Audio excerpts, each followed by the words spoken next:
মুহূর্তে আরো একটা বড় খবর জানাই আপনাদের। এবার বিধানসভায় মুখ্যমন্ত্রী শুভেন্দু অধিকারীর সঙ্গে বৈঠকে মমতাপন্থী 5 বিধায়ক। বৈঠকে কুণাল ঘোষ, শোভনদেব চট্টোপাধ্যায়, মদন মিত্র, অশোক দেব ও রহিম বক্সি। এই মুহূর্তের বড় খবর, বিধানসভায় মুখ্যমন্ত্রী শুভেন্দু অধিকারীর সঙ্গে বৈঠকে মমতাপন্থী 5 বিধায়ক। কেন বৈঠকে কোন কোন বিষয় নিয়ে আলোচনা, তাহলে কি দলে আরো ভাঙন? কথা বলবো সৌরভ ঘোষ, সবটা জানাবেন সৌরভ। প্রথমেই বলি, এটা ভাঙনের বিষয় নয় বা কালীঘাট তৃণমূল বা বিধানসভা তৃণমূলের ব্যাপার নয়। বিষয়টি হচ্ছে কুণাল ঘোষ, যিনি কালীঘাট তৃণমূল কংগ্রেসের অন্যতম মুখ। কুণাল ঘোষের মধ্যস্থতায় বিধানসভায় এই মুহূর্তে 5 জন কালীঘাট পন্থী তৃণমূল কংগ্রেসের বিধায়কের সঙ্গে বৈঠক হচ্ছে মুখ্যমন্ত্রীর। রয়েছেন কুণাল ঘোষ নিজে, রয়েছেন শোভনদেব চট্টোপাধ্যায়, মদন মিত্র, অশোক দেব, রহিম বক্সি।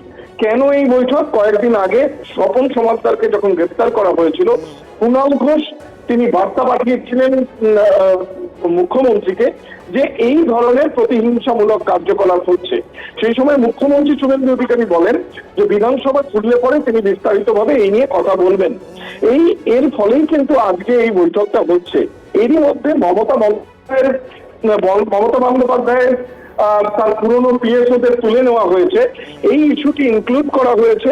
নেত্রীর নিরাপত্তার পুরনো টিম ফেরানো হোক, এই দাবিতে আজকে আলোচনা হচ্ছে।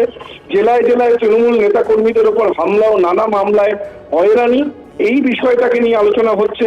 পুনর্বাসন ছাড়া বুলডোজার দিয়ে হকার হচ্ছে থামানো হোক, এই দাবি তোলা হচ্ছে। আজকে কিন্তু এটা তৃণমূল ভাঙানোর নয়। কালীঘাট তৃণমূল যারা দাবি করছেন তারাই আদি তৃণমূল, মমতাপন্থী তৃণমূল।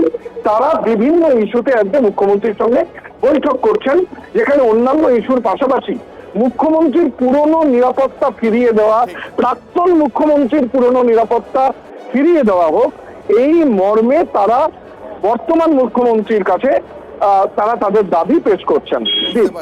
ধন্যবাদ।